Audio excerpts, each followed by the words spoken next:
Hello and welcome back. So in this video, I'm going to show you how to create WordPress pop-ups with Elementor Pro. We'll go through the process step by step so that you know exactly how to create custom pop-ups for your WordPress website. So let's get straight into it. As you can see on the screen right now, this is a pop-up that I have on my website. It simply has a heading that says get in touch. And then we have three different inputs: name, email, and message. And then a simple send button at the bottom. So the pop-up that I have created for my website is a simple contact form that users can use to get in touch. However, the most common pop-up is an email list sign-up form, which will just be a name and an email address. So let's go to the dashboard on my website and get started. Now, in order to use Elementor Pro to create a pop-up, you will need to have the Elementor plugin and also the Elementor Pro plugin installed and activated on your website. However, once you have done that, you will see that you have the Elementor tab and also the Templates tab on the left on your WordPress dashboard. Now, the first thing that you need to do is click onto Pop-ups from the Templates tab. Now you can see the pop-up that I have already created. Now we don't need to look at that one, so instead we're going to click Add New to create a new pop-up.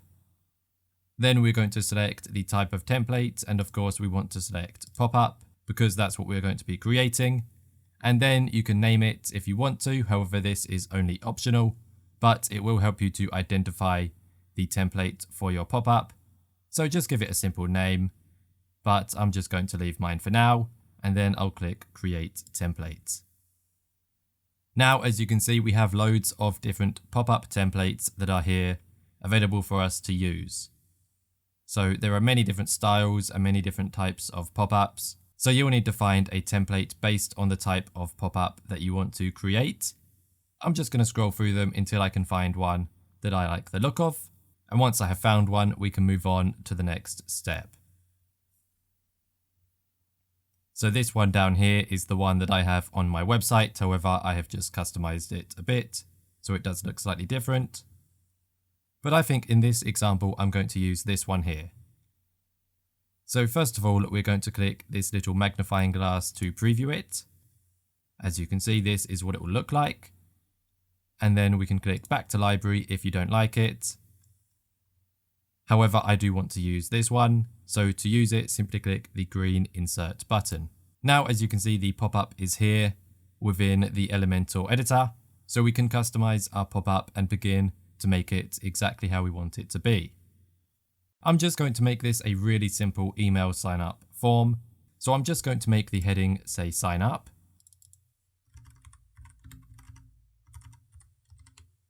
And I'm also going to remove this subheading down here. So I'm going to click onto it. And then on the right over here, we have a navigator, which will help us to easily select the element that we want to delete. And it's the heading element that I want to delete. So I'm simply going to right click it and click delete. And there we go. So now I have a simple sign up form that says sign up and then has a name and email input. Now, if you want to change these inputs, you can simply click onto them and you can customize them by clicking on the form fields over here. Now I'm actually going to rename the form to sign up form. There we go. And then we can customize the inputs as well. So at the moment, the input size is small. We can make it to medium or large. And as you can see, there are some slight changes to the size of the inputs on the pop-up.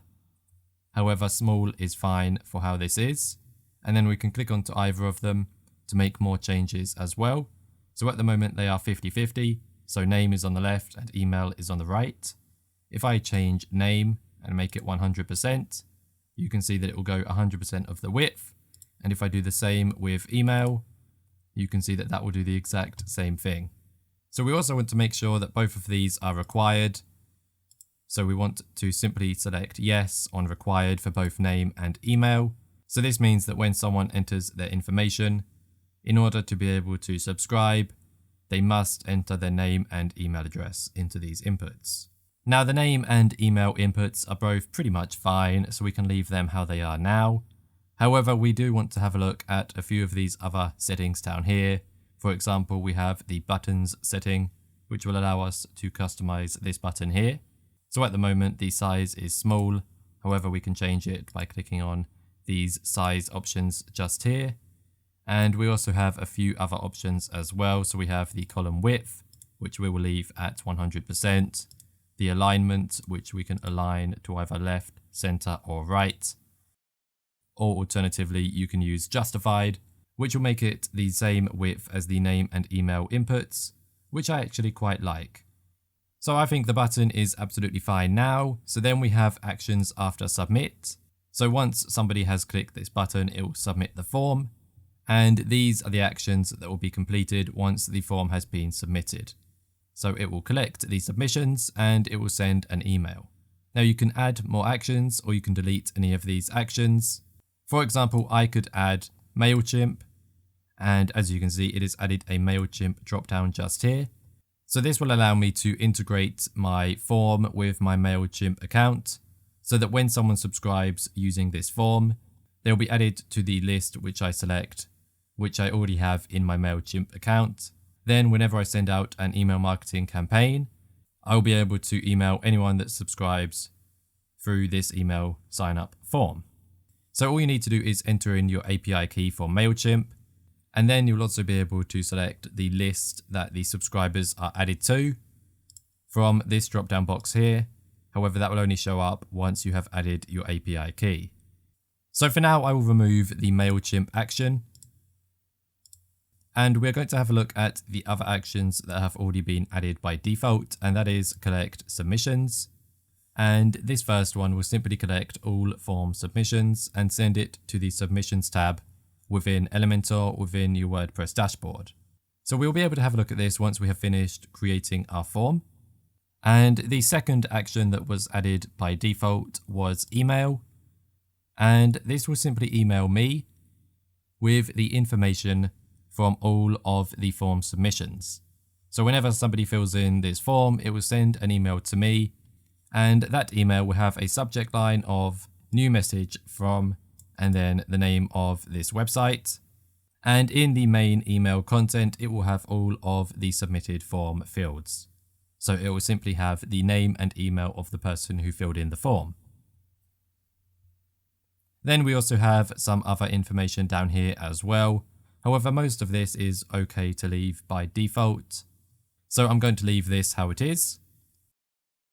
So that is the basic settings of a pop-up form within Elementor. You can, of course, also customize the style of your form. So if I go down to buttons, I could change the color of this button down here by changing the background color. I could also change the text color. I could customize the font by clicking on this button up here and then simply selecting a different font. So for example, I could select this one here. And as you can see, it has changed the font in the form. However, I can always go back to the default settings by clicking back to default, and it will go back to how it already was. If you want to make the button rounded, you could simply add a border radius. So if I go to 10, you can then see that this button is now rounded. And really, you just need to play around with the style options to customize the form to make it to how you want it to be. Everyone wants a different style, so I can't style yours for you, but you can simply go through these style options along the left down here, and then you'll be able to design your form exactly how you want it to be. So I don't want to waste your time, so now I'm simply going to publish the form by clicking the publish button down here. And now we have the publish settings for our pop-up. So first of all, we have conditions. This is where we can choose where we want the template to be displayed. So if I add a condition, all I'm going to do is include the entire site because I want the pop-up to appear on every single page on this website. Now, if you want the form to appear on every single page except one, you can do what I've done here and include the entire site and then add another condition, which is exclude. And then you can exclude a specific page by going through here and selecting the page that you want it to exclude. So for example, if I don't want it to show on the front page, I can select front page, and I will use this as an example. So we can leave this right now. So the pop-up will display on every single page on the entire site, except the home page. Then we can go to the triggers. This is where we can choose what action the user needs to do for the pop-up to appear. So for example, we could make it so that the pop-up shows when the page loads. And you can choose how many seconds after the page loads the pop-up will appear. So for example, say someone opens your website and you want the pop-up to appear within 10 seconds of them opening the website. You can simply enter 10. However, I don't really like this option, so I'm going to click no. You can make it so that when someone scrolls to a certain point on your page, the pop-up will appear. So when someone is scrolling down 50% of the page, the pop-up will appear. You can make the pop-up appear when someone scrolls to a specific element within a page, or when they click on a specific button, or once they've been inactive after a certain amount of time. Or finally, you can make it so that the pop-up appears when they go to exit the page. So if I turn this one on as well, I'll be able to show you as an example. And I will also turn on the after inactivity, and I think leaving it at 30 seconds will be alright. So then let's click next. And then we have some advanced rules. So here we can set some further requirements that have to be met for the pop-up to open.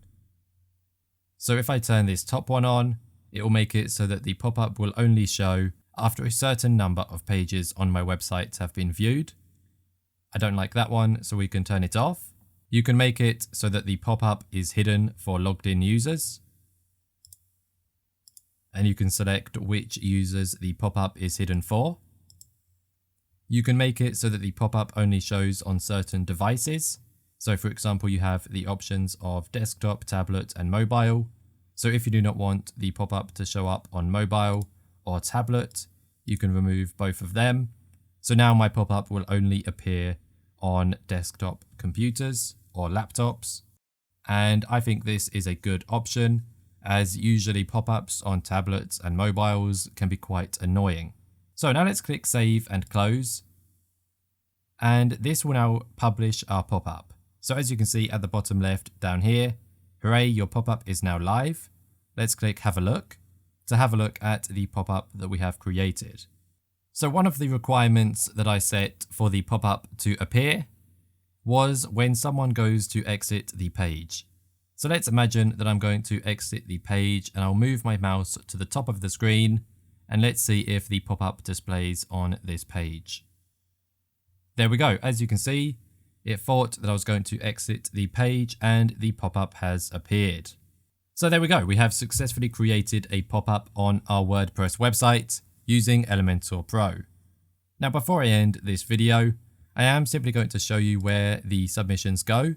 As when we created the form within the pop-up, we saw that the submissions go to a specific place within the Elementor section of our website. So as you can see, we are back in the dashboard. Let's go back to the Elementor tab over here. And as you can see, we have a submissions tab. This is where the form submissions will go for your pop-up. And there we go. So we can see that we have 2 submissions just here. I am of course going to hide the email addresses of these people that have submitted the form. But this is just to show you where you need to go in order to see the submissions that have been made. Now, when we created the form, we did look at adding the MailChimp connection so that you could connect your email list so that when someone fills in the form, they will automatically be added to your email list. Now, that is nice and easy to do. There are simple steps within Elementor you can follow to connect your email marketing platform to the Elementor form. And I highly recommend doing that, especially if you are using the pop-up form to add users to your email list. However, if you are just using the pop-up form as a contact form, you can use this submissions page to access your submissions. And you can also use the email option so that when someone fills in the form, the submission will be emailed to you. So now let's go back to the homepage on my website. You can see the other form that I have already created just here. But if I go to another page on my site, and then simply scroll down, you can see that the form has appeared. So we have successfully created a simple pop-up form within WordPress using Elementor Pro. So there we go, that is all for this video. I hope that you enjoyed it and I hope that you learned something new.